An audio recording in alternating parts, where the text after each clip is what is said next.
రెండోది రవీందర్ గారు, మీరు హనుమాన్ అంటే కొండగట్టు ఎస్ ప్రధానం. బస్సు ప్రమాదంలో 60 మంది చనిపోయినా అక్కడ గత ముఖ్యమంత్రి పోయింది లేదు, పరామర్శించింది లేదు, మంత్రులు కూడా పోయిన దాఖలాలు లేవు.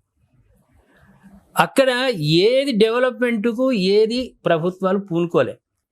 అవసరమా పవన్ కళ్యాణ్కు 35 కోట్ల రూపాయల మీద అక్కడ శాంక్షన్ చేయడం కాకుండా నాకు ప్రాణాన్ని కాపాడిన భక్తుడు దేవుడు అని ఆయన కొలిచిండు. ఆ రోజు కూడా ఈ 35 కోట్ల టీటీడీ చైర్మన్ వీళ్ళందరూ వచ్చిన రోజు కూడా ఆయన కరెంటు వైర్ల నుంచి స్వామి కాపాడిండు.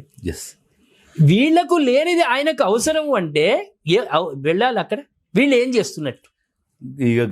చెట్లకు నీళ్లు పోసుకుంటూ ఉన్నారా వీళ్ళు, లేకుంటే ప్యాకేజీల కోసమే మాట్లాడుకుంటున్నారా? అక్కడ ఆంధ్ర ఆయన మరి అప్పుడే గుర్తు రాలేదా పవన్ కళ్యాణ్, నువ్వు ఇక్కడికి వచ్చి నువ్వు మా ఆంజనేయ స్వామి 35 కోట్లు ఎందుకు ఇచ్చినావు, వెనక్కి తీసుకుపోని అనలేదే? అప్పుడు వాళ్ళకి ఎట్లుందంటే, ఇప్పుడు ఇక రాజకీయం మాట్లాడుకుంటూ పోతే అది చాలా పెద్ద సబ్జెక్టు, మనం వాళ్ళకి తక్కువ పోదాం. విషయం ఏంటంటే, కేసీఆర్ గారు ఆ రోజు 62 మంది చనిపోతే ఒకనాడు ఒక హిందువులు చనిపోతే ఒకనాడు ఒక మాట మాట్లాడలే. కేసీఆర్ ప్రభుత్వంలో ఉన్న ఏ మంత్రి కూడా మాట్లాడలే. ఆ రోజు కూడా పవన్ కళ్యాణ్ గారు మాట్లాడడం జరిగింది. వాళ్ళని స్పందించడం జరిగింది. వాళ్ళ కొంతమంది కలవడం కూడా జరిగింది. కానీ ఒక్కసారి ఆలోచించండి, అసలు ఈ కమ్యూనిస్ట్ నా కొడుకులకు ఆ రోజు నిజంగా కూడా 35 కోట్లు తెలంగాణకి ఇచ్చింది కదా, తెలంగాణ దేవుళ్ళకి ఇచ్చింది కదా. ఆ రోజు మరి మాట్లాడేది ఉండే. ఆ రోజు కూడా రావద్దు, పెద్ద సభతో వచ్చిండు పవన్ కళ్యాణ్, ఒక్కడే రాలే. ఆయన చెప్పి వందలాది వేలాది మందితో వచ్చిండు. ఆ రోజు ఆపనుంటుంది మరి. అరే నువ్వు ఆంధ్రను ఆ రోజు అని ఉంటుంది. ఆ రోజు ఆంధ్ర ఆయన కనబడలే, ఈరోజు ఆంధ్ర ఆయన కనబడుతుందా మీకు? గోబ్యాక్ ఆంధ్ర అంటారా? మీరు? ఆ ఎమ్మెల్యే ఎవరు ఉన్నారు, ఆ ఎమ్మెల్యే ఎవరు, మన మహబూబ్నగర్ ఎమ్మెల్యే, సిగ్గుందా నీకు? నువ్వు ఒక ఎమ్మెల్యేవేనా?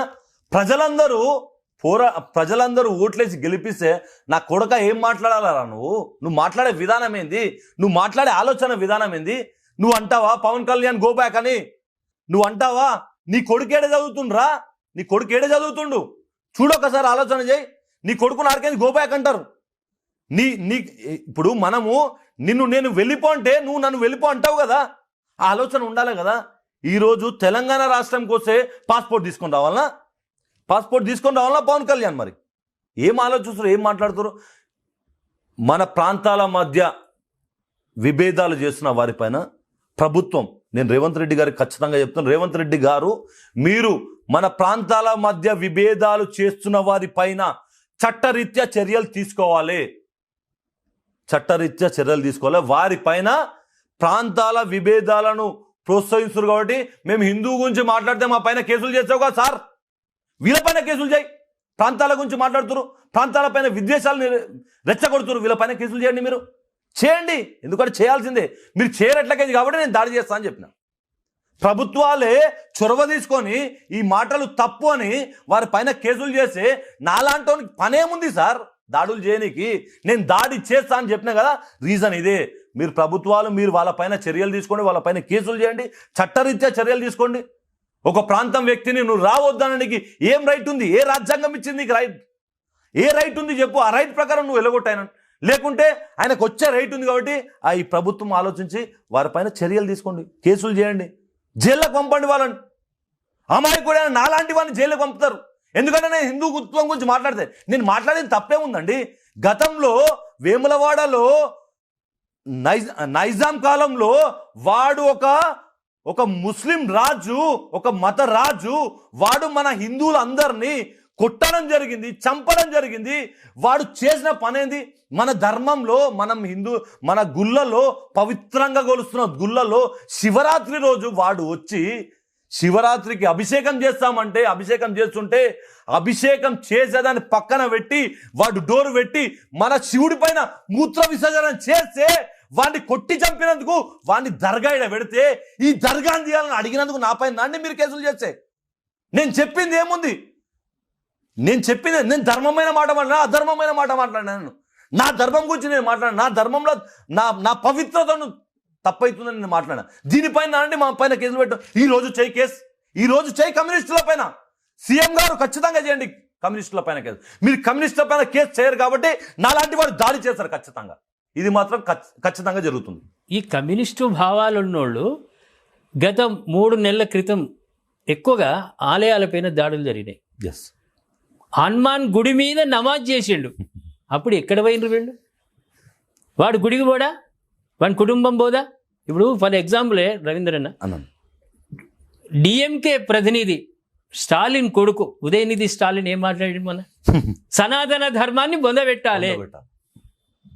వాడి ఇంట్లో వాడి భార్య, వాడి తల్లి, వీళ్ళందరూ దైవభక్తి, ఇంట్లో దేవుళ్ళని కొలుస్తారు. అంటే నీ ఇంట్లో ఉన్నది ఒకటి, బయట ప్రచారం ఒకటి. అంటే వీడు 2 ముఖాలతోటి వీళ్ళు ప్రవర్తిస్తున్నారా కమ్యూనిస్ట్ వాళ్ళు? స్టాలిన్ ఏం చేశారు ఇప్పుడు? ఆ ప్రజలు ఏం చేశారు? సనాతన ధర్మం గురించి తప్పుడు మాట్లాడిన వాడు ఎవడైనా సరే భూమికి బలి కావాల్సిందే. ఎవడైనా సరే సనాతన ధర్మం అనేది ఇది ఒక జీవన విధానం. సనాతన ధర్మం గురించి మాట్లాడే వ్యక్తులారా ఆలోచించండి. సనాతన ధర్మం అంటే ఏందో తెలుసుకోండి ఫస్ట్. అసలు ఏంది సనాతన ధర్మం? ఈరోజు మనం చెట్టును మొక్కుతాం. చెట్టు ఏం చేస్తుంది? మనకు ఆక్సిజన్ ఇస్తుంది. ఈ చెట్టు దేవుడు అంటున్నాం మనం. పుట్టను మొక్కుతాం. ప్రతి దాన్ని మొక్కేదే సనాతన ధర్మం. నీళ్ళను మొక్కుతాం. నీళ్ళు తాగితేనే మనం బతుకుతాం. సూర్యుని మొక్కుతాం. ఎందుకు? ఆ సన్ రైజ్ ఉంటేనే మన జీర్ణశక్తి ఉంటుంది. ఇవి ప్రతి దానికి సనాతన ధర్మం అనేది ఒక జీవన విధానం.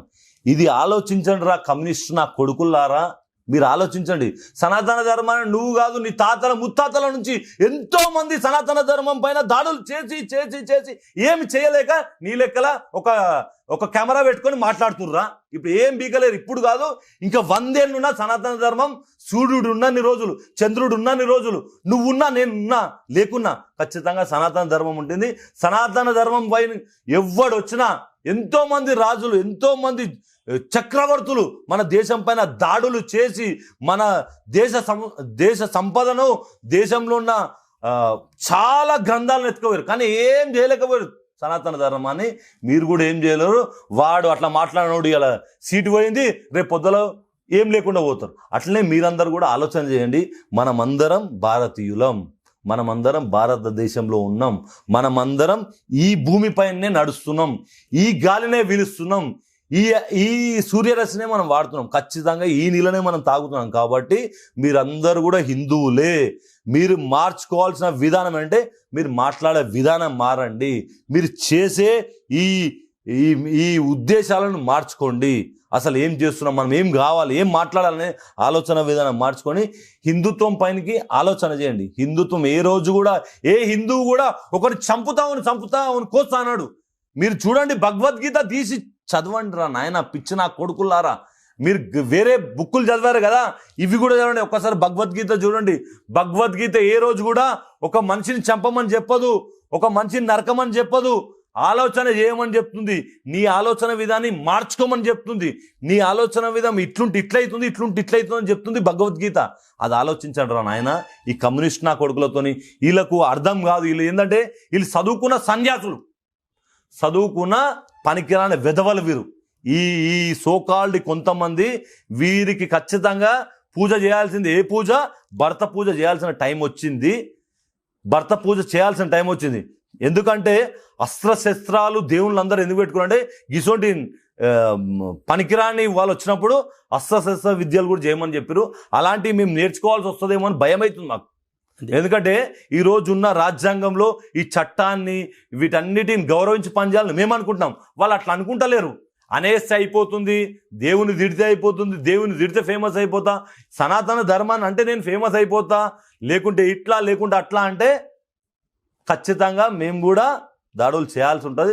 దయచేసి కొంచెం మాట్లాడే విధానం మార్చుకోండి. విలువలు ఇవ్వండి. మీరు మాకు విలువలు ఇవ్వండి, మేము మీకు విలువలు ఇస్తాం. ఏ మతాన్ని ఎవ్వరు కించపరిచేది లేదు. ఏ కమ్యూనిస్టు భావన కూడా మేము కించపడతాం, కానీ మా పైన కోసం మాత్రం మేము బరాబర్ దాడులు చేస్తాం.